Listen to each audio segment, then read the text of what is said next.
के पहले के वीडियो में मैं बता रहा था लेजिस्लेटर का यूज। लेजिस्लेटर का जो उपयोग है सेंटेंस में, आप कह सकते हैं a few legislators in the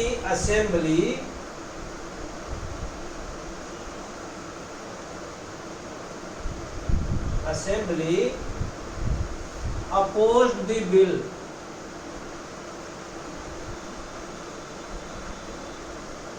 मान लीजिए कोई बिल पर चर्चा हो रही है, कुछ लोग उसका समर्थन कर रहे हैं, कुछ लोग उसका खिलाफत कर रहे हैं, तो आप कह सकते हैं ए फ्यू लेजिस्लेटर्स, कुछ विधायकों ने असेंबली में बिल की खिलाफत किया या बिल का विरोध किया। या आप कह सकते हैं a few legislator in the assembly walked out of the house. कई बार विरोध में एमएलए लोग वॉक आउट कर जाते हैं, आप लिख सकते हैं वॉकड आउट इन प्रोटेस्ट। विरोध दर्ज कराते हुए वॉक आउट कर गए।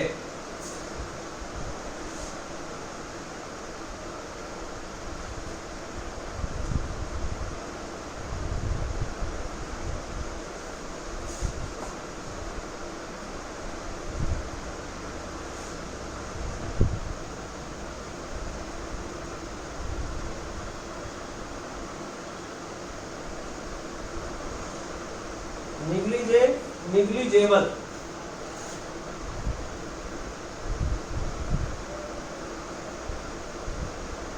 निग्लिजेंट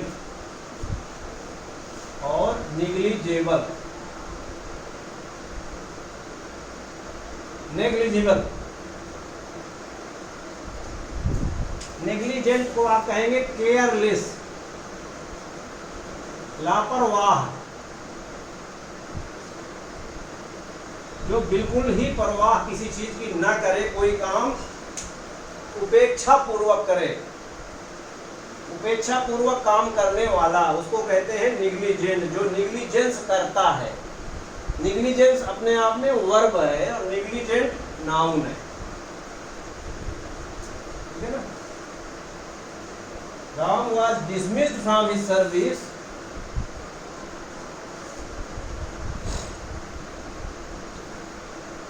Ram was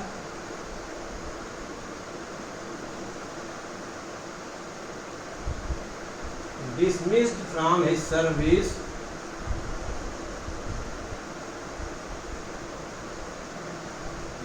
because of his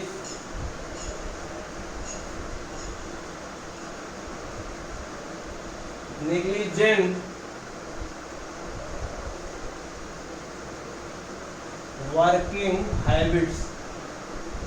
मतलब वह काम करने में हमेशा उपेक्षापूर्ण कार्य करने की उसकी आदत थी, इसलिए उसको नौकरी से निकाल दिया गया। He was dismissed from his service because of his negligent working habits. Negligible, negligible उसको कहते हैं जो मतलब जिसको भुलाया जा सके, ध्यान देने योग्य कोई बात नहीं होती। That which can be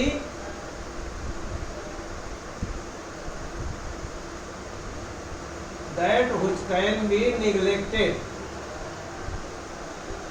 जिसको निगलेक्ट किया जा सके। छोटी मोटी बातें होती है सर, इग्नोर यार, कोई बात नहीं, छोटी बात है। तो कई बार होता है छोटी सी, कोई लड़का हमारा स्टूडेंट है, कोई गलती करता है और उसको हम इग्नोर कर देते हैं, ये निग्लिजिबल मिस्टेक है। कोई सीरियस मिस्टेक होती तो फिर उसको डांटेंगे, उसके खिलाफ कार्रवाई करेंगे। तो कोई ऐसी गलती जिसको इग्नोर किया जा सकता है, negligible mistake. The rise of the water level in the river is negligible.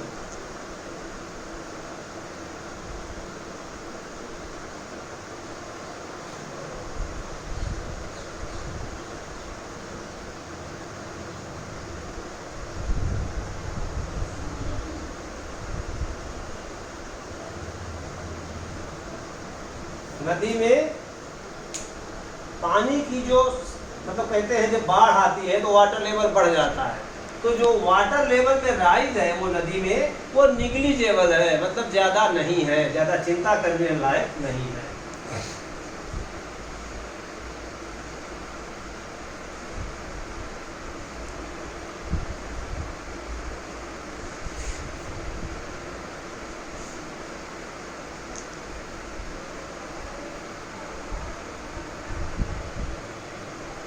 Ordinance, ordinance.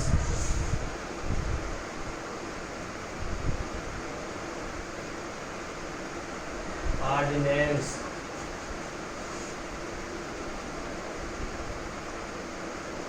Ordinance देखिए, ये ऑर्डिनेंस होता है अध्यादेश।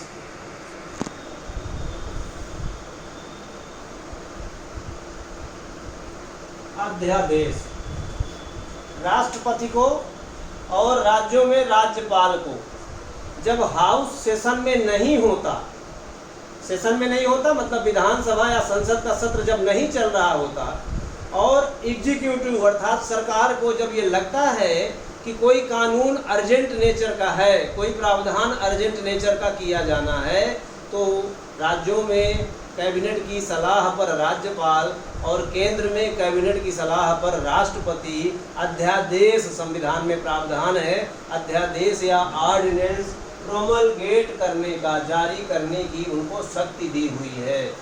ऐसा अध्यादेश अधिकतम 6 माह के लिए या जब संसद या विधानसभा का सत्र होता है तो सत्र बुलाए जाने के 2 माह के भीतर तक यदि कानूनी रूप उसको नहीं दे दिया जाता तो फिर वह समाप्त हो जाता है, लैप्स हो जाता है। तो इसका मतलब उस सरकार को जब संसद का या विधानसभा का सत्र होगा तो उस विषय पर कानून लाना पड़ेगा, बिल लाकर उसको कानून की तरह पारित कराना पड़ेगा।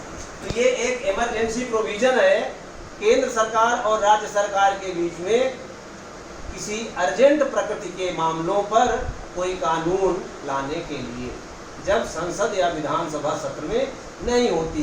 इसको ऑर्डिनेंस या हिंदी में अध्यादेश कहते हैं।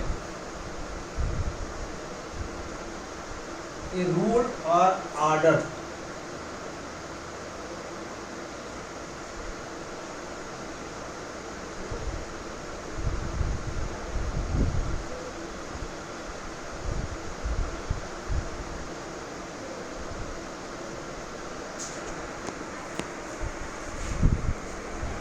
a rule or order being promulgated by president, governor when legislature, अब ये लेजिस्लेचर में दोनों आ गए, पार्लियामेंट और राज्य की विधानसभा। when legislature is not in session, जब संसद का या विधानसभा का सत्र नहीं चलता है उस समय एक कोई नियम या कोई आदेश राष्ट्रपति या गवर्नर द्वारा प्रोमलगेट अधिसूचित किया जाता है, उसको ऑर्डिनेंस कहा जाता है। इसका आप यूज कर सकते हैं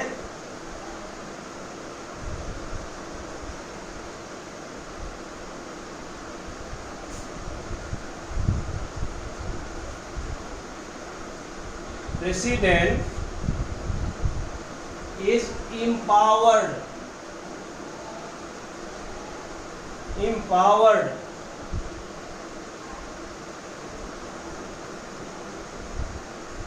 by Constitution to promulgate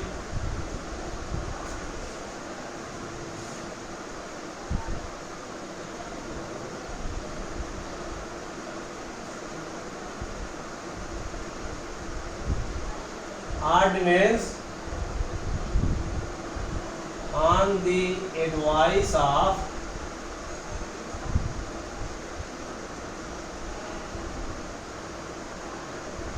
cabinet. ये यूज हो गया इसका। प्रेसिडेंट इज एम्पावर्ड, प्रेसिडेंट को शक्ति है, उसके पास पावर है। कहाँ से मिला है पावर? बाय कॉन्स्टिट्यूशन, संविधान उसको शक्ति देता है। किस बात को? ऑर्डिनेंस प्रोमलगेट करने का। कब? On the advice of cabinet, cabinet की सलाह पर।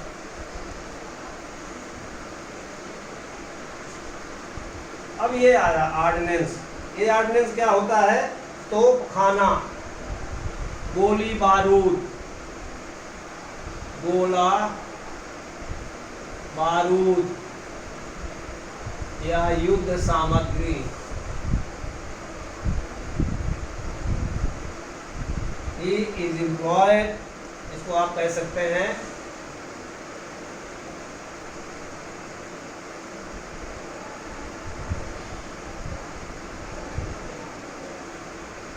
war material. He is employed in an ordnance factory.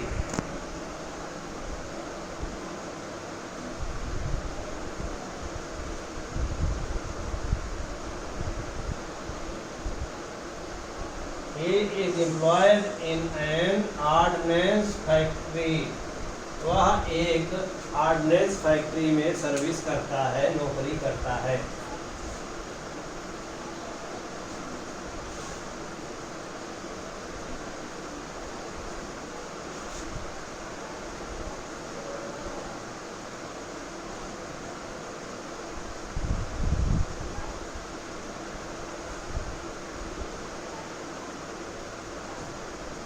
Prosecute, persecute.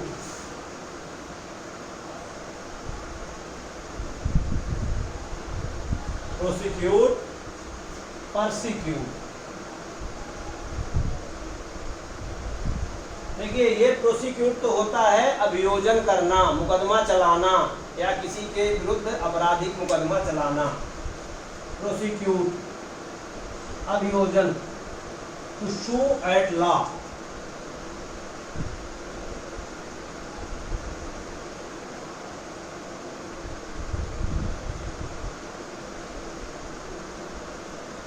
किसी को शू करना।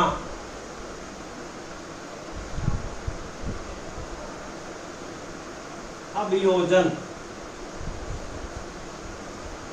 और ये परसिक्यूट होता है किसी का उत्पीड़न।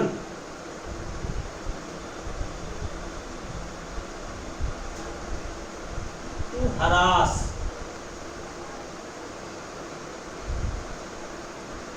टू हरास, to afflict,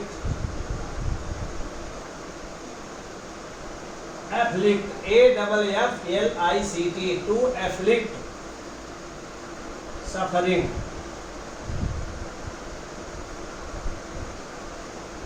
आपको ध्यान होगा जब ये संसद ने CAA कानून बनाया था, सिटीजनशिप अमेंडमेंट बिल, उस कानून का पर्पस क्या था? जो माइनॉरिटीज के तौर पे पाकिस्तान, अफगानिस्तान, जितने मुस्लिम देश हैं हमारे पड़ोस में, बांग्लादेश, इन देशों से जो परसिक्यूटेड माइनॉरिटीज हैं, उनको भारत में जब उत्पीड़न होकर वहां से आएंगे तो उनको नागरिकता प्रदान की जाएगी। ये उद्देश्य था उसका। तो ये परसिक्यूट शब्द है। परसिक्यूट मीन्स किसी को किसी की जाति या धर्म के कारण परेशान करना, किसी का उत्पीड़न करना, उसको कहते हैं परसिक्यूट। और ये होता है प्रोसिक्यूट। ये क्रिमिनल प्रोसिक्यूशन हो सकता है या सूट का प्रोसिक्यूशन हो सकता है। जो व्यक्ति मुकदमा चलाता है उसको प्रोसिक्यूटर कहते हैं। इसीलिए हमारे क्रिमिनल सिस्टम में prosecution of criminal cases is the states responsibility. राज्य का दायित्व है कि वह अपराधों का अभियोजन का जिम्मा उठाए, क्योंकि समाज में अपराधों का नियंत्रण या लॉ एंड ऑर्डर मेंटेन करना, कानून व्यवस्था बनाए रखना राज्य का दायित्व है। तो राज्य में अपराध नियंत्रण में रहे, इसीलिए राज्य का प्रोसिक्यूशन विभाग होता है जो कि अपराधी को सजा दिलाने का कार्य करता है।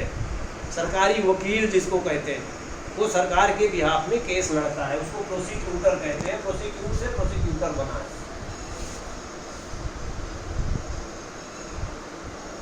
Prosecute. The government usually prosecutes in criminal matters. Usually in criminal matters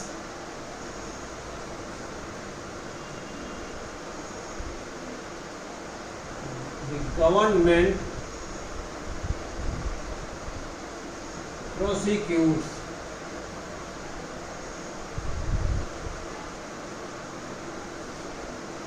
सरकार प्रोसिक्यूट करती है, अर्थात मुकदमा चलाने का काम सरकार का होता है।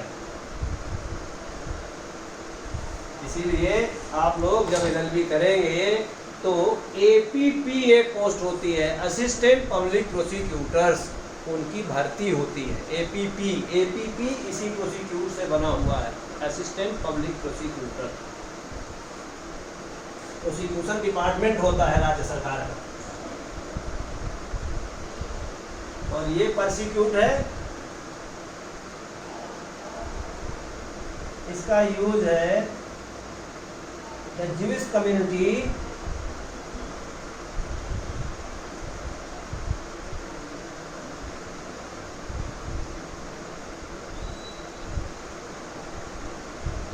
was persecuted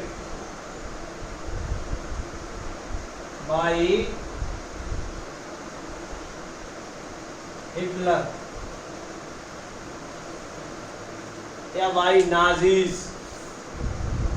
नाजीवाद के चलते, हिटलर और हिटलर के समर्थकों के चलते करोड़ों की संख्या में यहूदियों का परसिक्यूशन हुआ था। उनको जो गैस चैम्बर हैं, सामूहिक रूप से उनको मारा गया था। गैस चैम्बर्स में भर भर कर उनको गैस छोड़ दी गई थी, जिससे वो मर गए।